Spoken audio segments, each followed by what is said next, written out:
Diyoruz biz maddi alanda belediyelerin malını yetim malı gibi koruyacağız. Belediyelerin malını çalmayacağız, çaldırtmayacağız. Çünkü beytülmaldır. Malını çalan Hazreti Peygamber Aleyhisselatü Vesselam diyor kıyamet gününde boynuna ateşten bir çember olarak girecektir. Ümmetin malını çalan beytülmalı. Diyoruz inşallah o konuda çalmayacağız, çaldırtmayacağız. Beytülmalın malını toplumun hizmetine sunacağız. İkincisi diyoruz manevi alanda biz hizmet edeceğiz. Malumunuz bugün ahlaki çöküntü düz boyu olmuş. Yani gün be gün de yayılıyor bu ahlaki çöküntü. Evet. İşte içkidir, kumardır, zinadır, faizdir, fuhuştur, çıplaklıktır, İslam düşmanlığıdır, Kur'an düşmanlığıdır, peygamber düşmanlığıdır. Gün be gün yayılıyor. Yetişen gençliğimiz suç üreme makinesi haline gelmiş. Yeni yetişen gençlik her biri bir suç aleti olmuş, bir suç işleme makinesi haline gelmiş. Biz diyoruz Hür Dava Partisi kadroları olarak inşallah etkin bir şekilde bunlarla mücadele edeceğiz.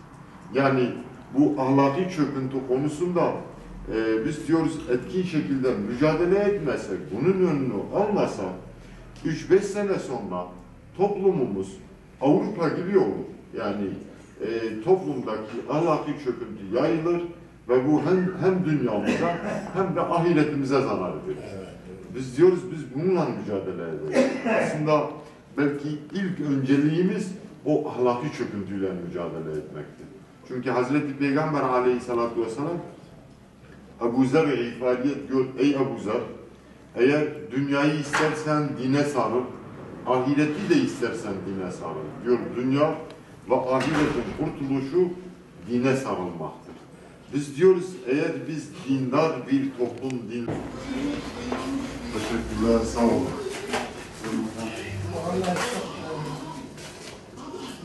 Hafiftir, hafif. Buyurun.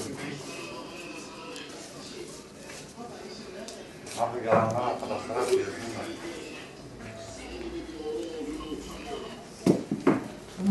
Sağ olun, hoş bulduk Hacı abi. Teşekkürler, sağ olun. Teşekkürler, sağ olun.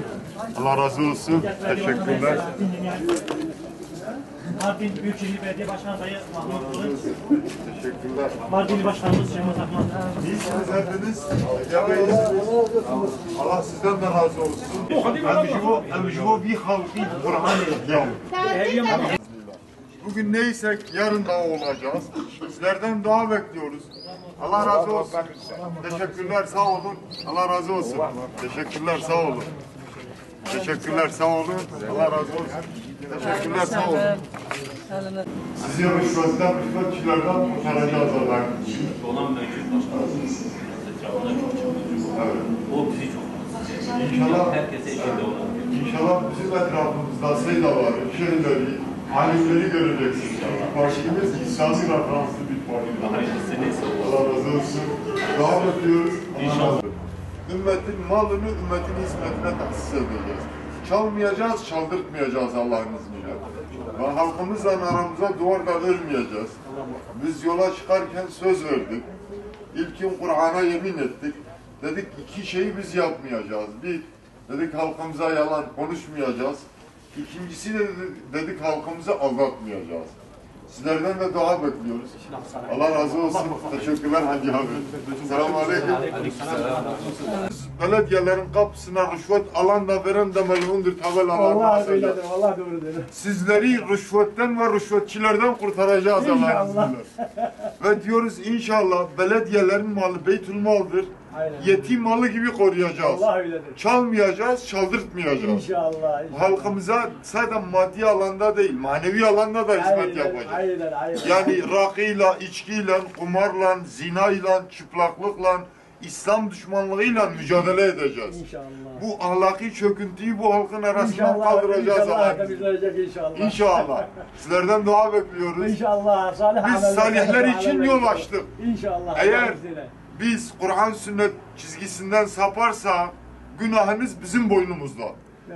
Ama siz de bizi desteklemeseniz İnşallah, mahşer inşallah. günü diyeceğiz ya Rabbi Allah biz Kur'an sünnet Allah. çizgisine bir yol açtık. Allah doğru. Ama bunlar bizi yalnız bıraktı. Allah razı olsun Hacı Allah amca. gözüm baş.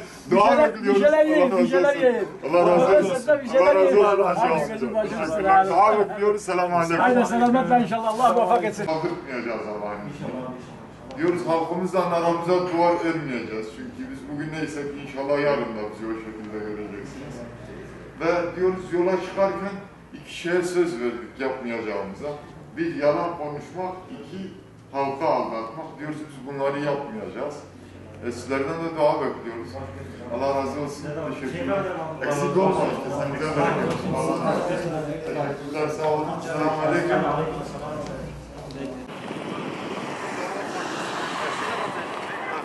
Yok yok. Yeni hür dava